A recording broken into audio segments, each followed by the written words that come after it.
நீங்க பண்ற ஃபுட் பிசினஸ்ல நிறைய செலவு ஆகுதா?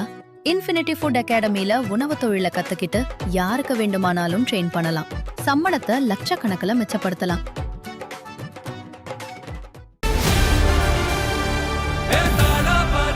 மக்களுக்கு நல்லது பண்றதுக்கு அரசியலுக்கு வாங்கடா, கொள்ளை அடிக்கிறது கொலை பண்றதுக்கு கூட அரசியலுக்கு.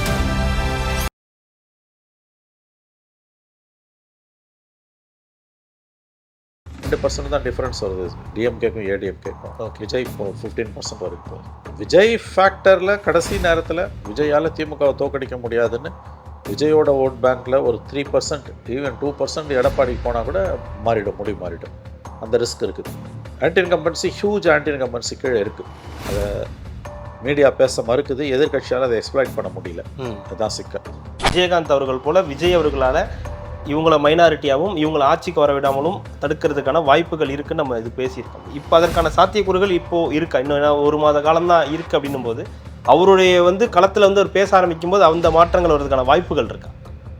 ஸ்டில் வாய்ப்புகள் இருக்குது. அவர் மட்டும் அக்ரெசிவ் கேம்பெயினுக்கு போனாங்கன்னா இவங்க 2 பேரும் நடுங்கிடுவாங்க. திமுக அண்ணா திமுக 2 பேரும். குறிப்பாக திமுகவுக்கு அது ரொம்ப அதிகப்படியான டென்ஷனை உண்டாகும். ஏன்னா ஹியூஜ் க்ரௌட்ஸ் அவருக்கு வரும். அந்த க்ரௌட் ஓட் ஆகுதோ இல்லையோ, அந்த க்ரௌட்ஸை பார்த்தா திமுகவுக்கு பயம் வரும். இன்றைக்கி தமிழ்நாட்டில் காசு கொடுக்காம கூட்டம் வருதுன்னா அது விஜய் ஒருத்தருக்கு தான். வேறு யாருக்கும் கிடையாது. தேர்தலில் விஜயை பெரிய அளவில் டிஎம்கே டிஸ்டர்ப் பண்ணாத வரைக்கும் விஜய் ஓட்டு விஜய்க்கு மட்டும்தான் வரும். அது டிஎம்கேக்கு அட்வான்டேஜ். ஏன்னா ஆன்டி டிஎம்கே ஓட்ஸு 3 உடையுது. விஜயை பெரிய அளவில் இவங்க எதாவது டிஸ்டர்ப் பண்ணி அவரால் கேம்பெயினுக்கே போக முடியாது அல்லது எலெக்ஷன்லேயே நிற்க முடியாத மாதிரியான சூழ்நிலை ஏதோ காரணங்களால் உருவாகுதுன்னா அப்போ விஜய் ரசிகர்களோட ஆதரவாளருடைய கோபம் திமுக மேலே எந்த அளவுக்கு திரும்பும்னா, யாருக்கு ஓட்டு போட்டால் திமுக வீட்டுக்கு அனுப்ப முடியுமோ அந்த டாக்டிக்கல் ஓட்டிங்க்கு மக்கள் போயிடுவாங்க. யாரும் சொல்லி கூட கொடுக்க வேண்டிய அவசியம் இல்லை. ஆனால் இவங்க விஜய் நோண்டாமல் இருக்க மாட்டாங்க, போய் டிஸ்டர்ப் பண்ணுவாங்க. விஜய்க்கு ஹியூஜ் க்ரௌட்ஸ் வரும், இவங்க அடங்க மாட்டாங்க, போய் ஏதாவது பண்ணுவாங்க, அது எங்கெங்கேயோ போய் முடியும். அப்போ அந்த வாக்கு வங்கி இந்த பக்கம் திரும்ப வாய்ப்பு இருக்குது. இவங்க கவனத்தில் கொள்ள வேண்டியது என்னென்னா, திமுக கூட்டணி அவர்களுக்கு இருந்ததுன்னா விஜயை அவங்க டிஸ்டர்ப் பண்ணக்கூடாது, அப்படியே விட்டுருணும். சைலண்டாக விட்டுருங்க. அந்த ஓட்டு உடையிறது உங்களுக்கு தான் லாபமாக போகுது. மெட்ரோலுக்ஸ் நெஞ்சங்களுக்கு வணக்கம். நான் கார்த்திக். இன்றைய நேர்காணலில் நம்முடைய இணைந்திருப்பவர் மூத்த பத்திரிகையாளர் திரு மணி அவர்கள். வணக்கம் சார். வணக்கம். அதிமுகவுடைய தொகுதி பங்கீடும் நேற்று முடிஞ்சிருக்கு. கிட்டத்தட்ட பாஜகவுக்கு 27, பாமகவுக்கு 18, அமமுகவுக்கு 11 அப்படின்றது. அப்புறம் ஜிகே வாசனுக்கெல்லாம் இதுக்கப்புறம் கொடுக்கப்படும் என்னென்ன நம்பர்ஸ் அப்படின்றது சொல்லியிருந்தாலும் எப்படி பார்க்குறீங்க? கடந்த முறையை விட பாஜகவுக்கு 7 தொகுதிகள் அதிகமாக கொடுத்துருக்குறாங்க. எடப்பாடி பழனிசாமி அவர்கள் ரொம்ப கட்டுக்கோப்பாக அதை 27 நிறுத்தியிருக்காருன்னு ஒரு பக்கம் பேசப்படுது. இன்னொரு பக்கம் வெறும் 4 வெற்றியை 20 கொடுத்து 4 வெற்றியை பெற்ற ஒரு கட்சிக்கு இந்த முறை 27 சீட்டு கொடுத்துருக்காங்க, வாங்கியிருக்காங்க அவங்க அப்படின்ற பேச்சும் இருக்குது. இந்த பார்கை நீங்கள் எப்படி பார்க்கலாம்? இந்த தொகுதி பங்கீடு எப்படி பார்க்கலாம்? பிஜேபிக்கு 40 கொடுத்துருவாரு, 50 கொடுத்துருவாரு, இப்படிலாம் கதை அளந்துன்னு இருந்தாங்க. வாங்கிடுவாங்கன்னு அது 27க்குள்ளே கன்ஃபைன் பண்ணியிருக்காரு, அவ்வளோதான். இப்போ இந்த சின்ன கட்சிகள் இருக்குது, ஒரு 8 சீட் வரைக்கும் போகும் போல இருக்குது. 178 இருக்குது. அதில் சில கட்சிகள் ஏடிஎம்கே சிம்பல்லையும் சிலது தாமரை சிம்பல்லையும் நிற்கும் போல இருக்குது. தமாக, புதிய பாரதம், புதிய தமிழகம். அப்புறம் அந்த இவங்க இதில் குறிப்பாக நம்ம பாரிவேந்தர் அண்ட் ஏசி சண்முகம் இந்த சிம்பலில் நிற்பாங்க போல், தாமரை சிம்பலில். ஸோ அப்படி பார்க்கும்போது அவங்களுக்கு ஒரு 30 வரைக்கும் போகலாம். காங்கிரஸோட 2 கூட இருக்கும். இவங்களுக்கு இப்போ மற்ற 5-6 பேர் ஏடிஎம்கே சிம்பிள் நிற்பாங்க. ஸோ 174, 175 வரைக்கும் ஏடிஎம்கே நிற்பாங்க. திமுகவும் கிட்டத்தட்ட அவ்வளோ நிற்பாங்க, 160 குறையாமல் நிற்பாங்க, 170 வரைக்கும் கூட போகலாம். சமமான போட்டி தான் இது. இது ஒன் கோ முடிச்சிட்டாரு இவங்க. திமுகவில் காங்கிரஸை முடித்து 2 வாரம் பொறுத்து தான் ஒவ்வொன்றா செட்டில் ஆச்சு. இன்றைக்கி அவங்களுக்கு விசிகாவும் செட்டில் ஆகிடுச்சு. தேமுதிக அனைமே இன்றைக்கி சாயங்காலமே முடிச்சிடுவாங்க போல். ஸோ நாளைக்குள்ளே எல்லாமே ஃபைனலைஸ் ஆகிடும் உங்களுக்கு. இதுக்கு மேற்கொண்டு இதை பற்றி நம்ம எதுவும் பேச முடியாது. இனிமேல் கேம்பெயினுக்கு போகும்போது மக்கள் எப்படி இவங்களை எதிர்கொள்கிறாங்க, மக்கள்கிட்ட இவங்க செல்வாக்கு என்னவாக இருக்குது, என்ன பிரச்சாரத்தை ஈடுபட போகிறாங்க, இது சம்மந்தமாக தான் நம்ம இனிமேல் எந்தெந்த தொகுதிகளில் நிற்கிறாங்க, தொகுதி அடுத்து எந்தெந்த தொகுதி, முக்கியமான ஸ்டார் கேண்டிடேட்ஸ் யார், கான்ஸ்டுவன்சிஸ் எது. அப்புறம் கேம்பெயினுக்கு சிஎம் போகும்போது, எடப்பாடி போகும்போது, விஜய், சீமான் எல்லாரும் போகும்போது வரவேற்பு எப்படி இருக்குது. சீமான் ஆரம்பிச்சிட்டாரு. எடப்பாடிக்கும் ஸ்டாலினுக்குமான வரவேற்பு எப்படி இருக்குன்றதை தான் நம்ம இனிமேல் கவனிக்க வேண்டியிருக்கு. கான்ட்ராரி டு எக்ஸ்பெக்டேஷன்ஸ் போட்டி கடுமையாக இருக்குது. திமுக ஒன்றும் கேக் வாக்கெலாம் கிடையாது. நேரடி தொகுதிகள்னு ஒன்று இருக்கு இல்லையா? நேரடி அதான், அது இனிமேல் தான் பார்ப்போம். அது ஃபைனலைஸ் ஆகும்போது தான் 2 கட்சியும் வேட்பாளர் பட்டியலை அறிவித்த பிறகு தான் திமுக அதிமுக டைரக்ட் ஃபைட் எத்தனை தொகுதியில்ன்றதை பார்க்க முடியும் நம்ம. ஸோ ஏன்னா இந்த 27 பிஜேபி போடுற தொகுதி திமுகவுக்கு லட்டு மாதிரி, இந்த 28 காங்கிரஸ் போடுறது ஏடிஎம்கேக்கு லட்டு மாதிரி. ஓகே, இது ரெண்டையும் நம்ம படித்து பார்க்கணும் நம்ம. ஸோ அது அடுத்த வாரம் தான் தெரியும். 30ஆம் தேதி நாமினேஷன் ஸ்டார்ட் ஆகுது. ஞாயிற்றுக்கிழமை தெரிஞ்சிடும், 29ஆம் தேதி தெரிஞ்சிடும் டைரக்ட் ஃபைட் எத்தனை, இன்டைரக்ட் ஃபைட் எத்தனைன்றது. போட்டி கடுமையாக இருக்கும். கேக்வாக் கிடையாது. டிஎம்கேக்கு அட்வான்டேஜ், அதில் சந்தேகம் இல்லை, கூடுதல் அட்வான்டேஜ் வழி. பட் போட்டி கடுமையாக இருக்கும். கேக்வாக் கிடையாது. இந்த கேக்வாக் கிடையாதுன்ற இடத்துல அது மெஜாரிட்டியா மைனாரிட்டியான்ற ஒரு இருக்கு இல்லையா? இப்போ மெஜாரிட்டின்னா இப்போ 118 திமுகவே வந்துருவாங்கன்ற ஒரு நிலை என்னமோ வந்துருவாங்கன்னு தான் தோணுது. ஏன்னா இது 4 corner fight. You see index of opposition யூனிட்டின்னு அவங்க பிரணாய் ராய் சொல்லுவார். நீங்கள் அது வந்து ஒரு கட்சியை, மாநிலத்தில் அதிகாரத்தில் இருக்க ஒரு கட்சியை வீழ்த்தணும்னா நீங்கள் எதிர்க்க வந்து ஒரு அணியில் நிற்கணும். குறைஞ்சபட்சம் 2 அணியாக இருக்கணும். இது 3 அணி இருக்குது. 3 அணின்னும் போது திமுகவுக்கு எதிரான வாக்குகள் 3ஆக உடையுது. ஓகே. நம்பர் 2, மைனாரிட்டிஸ் இதுவரை இல்லாத அளவுக்கு திமுக பக்கம் கன்சால்டேட் ஆகிருக்காங்க. 21 கூட இவ்வளோ கன்சால்டேட் ஆனதில்லை. 21 இல்லாத அளவுக்கு, தமிழ்நாடு வரலாறுல இல்லாத அளவுக்கு சிறுபான்மையின மக்கள் திமுக பக்கம் நிற்கிறாங்க இன்றைக்கி. போத் முஸ்லீம் அண்டு கிறிஸ்டின் ஓட்டம்னா கொஞ்சம் உடைக்கலாம் விஜய், பட் பெரிய அளவில் உடைக்க முடியாது எனக்கு தோணுது. ஸோ அது ஒரு பெரிய அட்வான்டேஜ் அவங்களுக்கு டிஎம்கேக்கு இருக்குது. 10லேருந்து 12% பிகின் அதில் தான். அடுத்து ஒரு 25% வரைக்கும் வாங்கினாங்கன்னா கூட போதும். எதிர்க்க இருக்கிறது 3ஆக உடையுது. So DMK will easily cross 14 எனக்கு தோணுது. ஓகே. இதில் இப்போ Ramadoss some miracle happens. News 18 இதில் போடும்போது உங்களுக்கு 2% தான் டிஃப்ரென்ஸ் வருது டிஎம்கேக்கும் ஏடிஎம்கேக்கும். விஜய் இப்போ 15% வரைக்கும் போகுது. விஜய் ஃபேக்டரில் கடைசி நேரத்தில் விஜயால் திமுகவை தோக்கடிக்க முடியாதுன்னு விஜயோட ஓட் பேங்க்கில் ஒரு 3%, ஈவன் 2% எடப்பாடிக்கு போனால் கூட மாறிடும். அந்த ரிஸ்க் இருக்குது. Anti incumbency, huge anti incumbency கீழே இருக்குது. அதை மீடியா பேச மறுக்குது. எதிர்கட்சியால் அதை எக்ஸ்ப்ளாய்ட் பண்ண முடியல. அதுதான் சிக்கல்.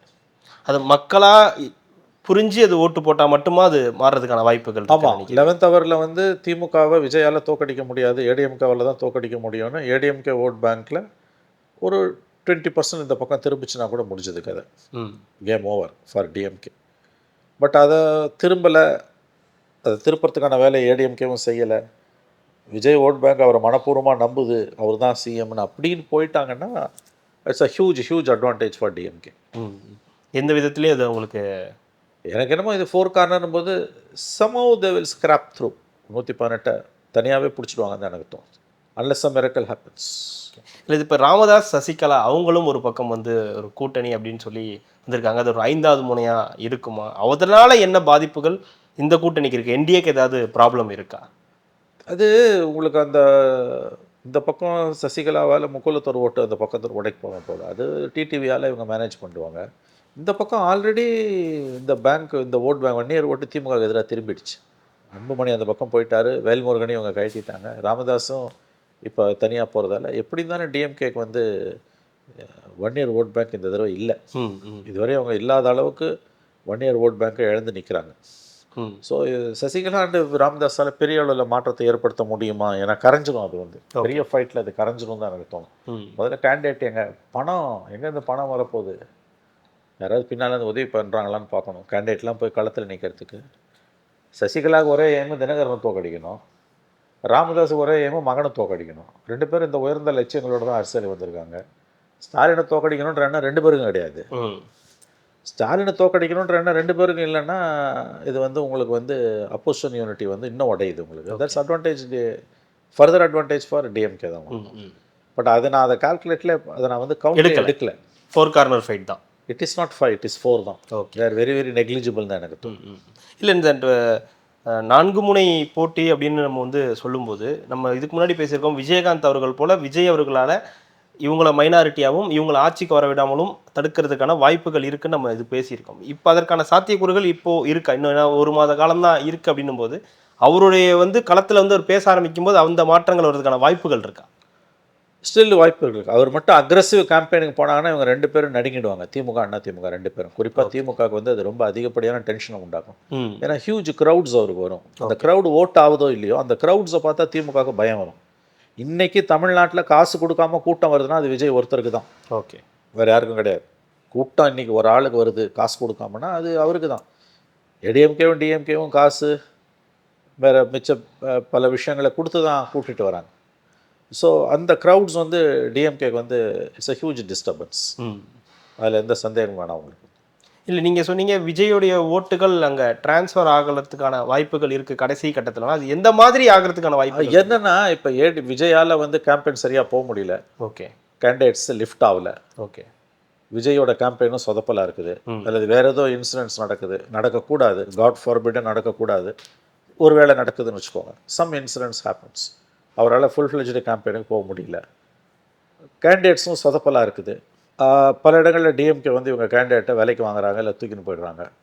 அந்த மாதிரியான ஒரு சுச்சுவேஷன் வரும்போது அவருடைய ஓட் பேங்க்கில் பர்சன்டேஜ் கோபப்பட்டு திமுக எதிராக திரும்புகிறாங்கன்னா, யாருக்கு ஓட்டு போட்டால் திமுக தோக்கடிக்க முடியுமோ அது அவங்களுக்கு ரொம்ப கண்ணியமாக தெரியும். Obviously they vote for ADMK. அந்த பாசிபிலிட்டி இருக்குது. பட் இது வந்து கேம்பெயின் ஸ்டார்ட் ஆன பிறகு தான் நம்ம சொல்ல முடியும், இப்போ சொல்ல முடியாது. தேர்தலில் விஜயை பெரிய அளவில் டிஎம்கே டிஸ்டர்ப் பண்ணாத வரைக்கும் விஜய் ஓட்டு விஜய்க்கு மட்டும்தான் வரும். அது டிஎம்கேக்கு அட்வான்டேஜ். ஏன்னா ஆன்டி டிஎம்கே ஓட்ஸு 3 உடையுது. ஓகே. விஜயை பெரிய அளவில் இவங்க எதாவது டிஸ்டர்ப் பண்ணி அவரால் கேம்பெயினுக்கே போக முடியாது அல்லது எலெக்ஷன்லேயே நிற்க முடியாத மாதிரியான சூழ்நிலை ஏதோ காரணங்களால் உருவாகுதுன்னா, அப்போ விஜய் ரசிகர்களோட ஆதரவாளருடைய கோபம் திமுக மேலே எந்த அளவுக்கு திரும்பும்னா, யாருக்கு ஓட்டு போட்டால் திமுக வீட்டுக்கு அனுப்ப முடியுமோ அந்த டாக்டிக்கல் ஓட்டிங்க்கு மக்கள் போயிடுவாங்க. யாரும் சொல்லி கூட கொடுக்க வேண்டிய அவசியம் இல்லை. விஜயை எலெக்ஷன் அந்த 15 நாள் பிரச்சாரம் 15 நாள் அதில் திமுக எப்படி கையாளுதுன்றதை பொறுத்து தான் அந்த கேள்விக்கான பதில் இருக்குது. டிவிக வாக்குகளில் எத்தனை சதவீதம் ஏடிஎம்கே போக போகுது. மெயினே திமுக வீழ்த்துறது அப்படின்னும் போது விஜய் அதை செய்வார்னு அவங்க ரசிகர்கள் நம்புகிறாங்க. ஆனால் அந்த விஜய்க்கு வரக்கூடிய கூட்டத்தை பார்த்து கோபப்பட்டு பொறாமைப்பட்டு அசூயைப்பட்டு திமுக விஜய் ஏதாவது பெரிய அளவில் டிஸ்டர்ப் பண்ணிட்டாங்கன்னா, அவரால் களத்துக்கே போக முடியல அப்படின்னா, கண்டிப்பாக அந்த ரசிகர்களோட ஆதரவாளரோட கோபம் திமுகவுக்கு எதிராக திரும்பும். வெரி சிம்பிள் கணக்கு. யாருக்கு ஓட்டு போட்டால் திமுக தோற்கடிக்க முடியுமோ அங்கே ஓட்டு போட்டு போயிட்டே இருப்பான். அது ஏடிஎம்கேக்கு பெரிய அளவில் லாபமாக அமையும். அந்த 14% ஒரு 2% ஸ்விங் ஆச்சுன்னா கூட ஏன்னா ஏடிஎம்கே டிஎம்கேக்கு 2% தாங்க டிஃப்ரென்ஸ் இருக்குது. அந்த vote bank Vijay vote bank 11th ஹவரில் 2% ஸ்விங் ஆனால் கூட ஒன்று அங்கே அசம்பிளி இல்லை ஆட்சி மாற்றம். எல்லாமே விஜயை இந்த 15 நாட்களில் திமுக எப்படி கையாள போகுதுன்றதை பொறுத்து. இந்த திமுக அதிமுக அப்படின்னு நம்ம சொல்லும்போது திமுக இவ்வளோ பெரிய நம்பர்ஸோட ஒரு இறங்குறாங்க, கூட்டணி அப்படின்னு இறங்குறாங்க. இங்கே ஒரு கம்மியான கூட்டணியான மக்களுடைய பர்செப்ஷன் என்னவா இருக்கும்? எப்படி இதுவரைக்கும் நீங்கள் பார்க்குற வரைக்கும் எப்படி இருக்குது இந்த கூட்டணிகள்? இத்தனை 21 22 கட்சிகளோட கூட்டணி, இவங்கன்னா ஒரு சின்ன நம்பர்ஸில் தான் கூட்டணியோட போகிறாங்க என்டிஏ. இல்லை, இது திமுக ஸ்டாலின் வேணுமா வேணாமான்ற எலெக்ஷன்.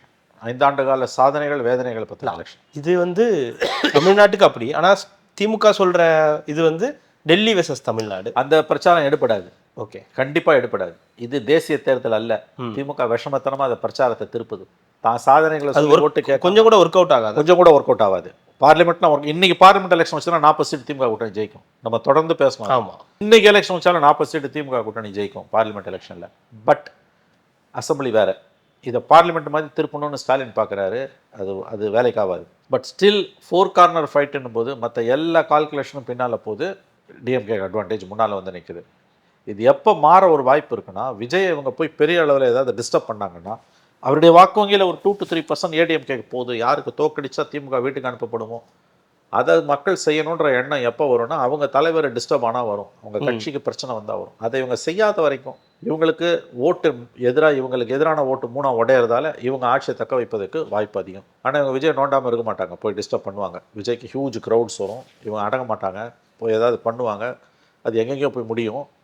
அப்போ அந்த வாக்கு வங்கி இந்த பக்கம் திரும்ப வாய்ப்பு இருக்குது. இவங்க கவனத்தில் கொள்ள வேண்டியது என்னென்னா, திமுக கூட்டணி அவர்களுக்கு இது இருந்ததுன்னா விஜயை அவங்க டிஸ்டர்ப் பண்ணக்கூடாது, அப்படியே விட்டுருணும். சைலண்ட்டாக விட்டுருங்க. அந்த ஓட்டு உடையிறது உங்களுக்கு தான் லாபமாக போகுது. இது நமக்கு தொடர்ந்து திமுகவுடைய வெற்றி, அதிமுகவுடைய வெற்றி, கூட்டணி கட்சிகளுடைய வெற்றின்னு ஒரு பக்கம் இருக்கு இல்லையா?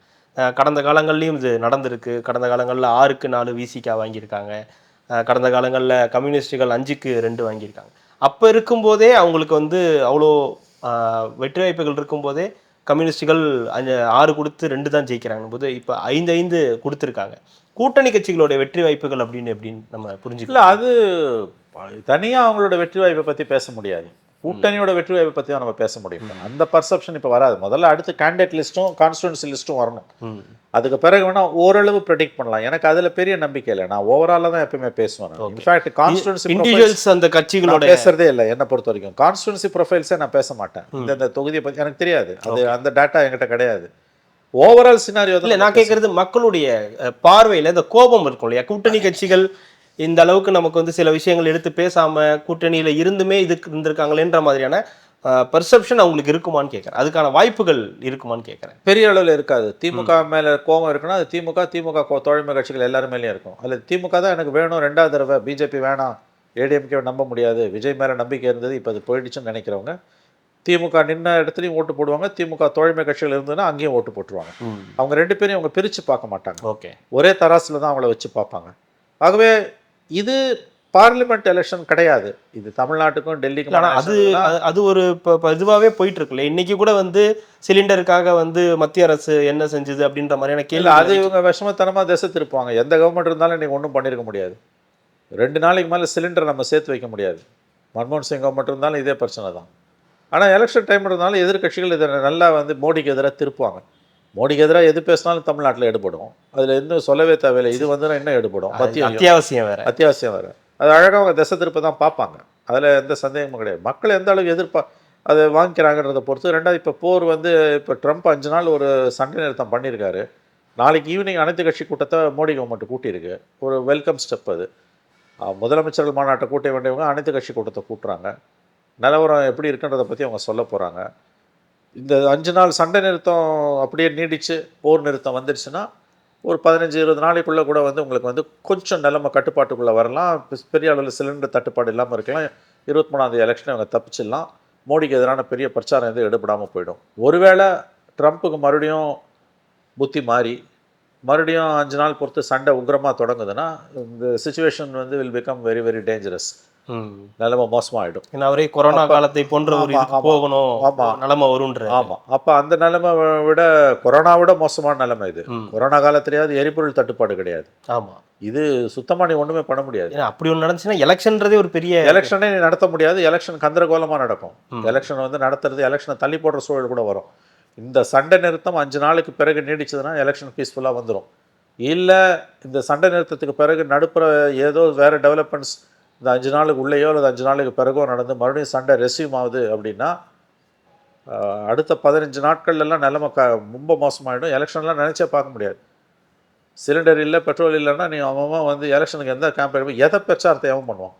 இது நீங்கள் மோடிக்கு எதிராக இல்லாமல் அவ்வளோ சீக்கிரம் திருப்ப முடியாது. மக்களுக்கு புத்தி இருக்குது. இது மோடி கொண்டு வந்த பிரச்சனை கிடையாது. டிமானிட்டைசேஷன் மோடியால் வந்த பிரச்சனைங்க. கொரோனா கூட மோடியால் வந்த பிரச்சனைன்னு சொல்லலாம். லாக்டவுனை பிளான் பண்ணாமல் வந்தது. இது வந்து மோடியால் வந்த பிரச்சனை கிடையாது. உலகம் பூரா இன்றைக்கி தள்ளாடுது. இப்போ இவங்க கவர்மெண்ட் இருந்தால் மட்டும் என் திமுகவே இன்றைக்கி மத்தியில் ஆட்சியில் இருந்தால் என்ன பண்ணுவாங்க? அதனால் தான் ஆளுங்கட்சியாக இருந்தால் ஒரு பேச்சு, எதிர்கட்சியாக இருந்தால் ஒரு பேச்சு தானே. அதனால் வந்து இது எலெக்ஷன் டைம்ன்றதுனால இவங்க திசை திருப்புறாங்க, அவ்வளோதான். மக்கள் மத்தியில் இது எந்த அளவுக்கு எடுபடும்னா என்ன கேட்டிங்கன்னா பெரிய அளவில் எடுபடாது. ஆனால் சண்டை நீடிச்சதுன்னா நிலைமை கீழே போகும்போது அப்போ எல்லார் மேலேயும் மக்களுக்கு கோவம் வரும். அப்போ நீ எலெக்ஷனை நடத்த முடியாது. அந்த நிலைமை வராதுன்னு நாம் நம்புவோமாக. அது ஏன்னா அமெரிக்காக்குள்ளே நெருக்கடிகள் அதிகம் இருக்கிறதால ட்ரம்ப்போட இந்த சண்டை நிறுத்தம் தொடரும். ஒரு தீர்வு எட்டப்படும் தான் நினைக்கிறாங்க. இந்த 5 நாளுக்கு பிறகு சண்டை நீடிச்சதுன்னா சண்டை நிறுத்தம் தொடர்மையானால் நார்மல்சி ஓரளவு வந்துடும். எலெக்ஷன் நம்ம பீஸ்ஃபுல்லாக நடத்தி கொண்டு போயிடலாம் நம்ம வந்து. கண்டிப்பாக சார். அடுத்தடுத்த நிகழ்வுகளில் தொடர்ந்து பேசலாம். மிக்க மகிழ்ச்சி. நன்றி சார். மக்களுக்கு நல்லது பண்றதுக்கு அரசியலுக்கு வாங்கடா, கொள்ளை அடிக்கிறது, கொலை பண்றதுக்கு அரசியலுக்கு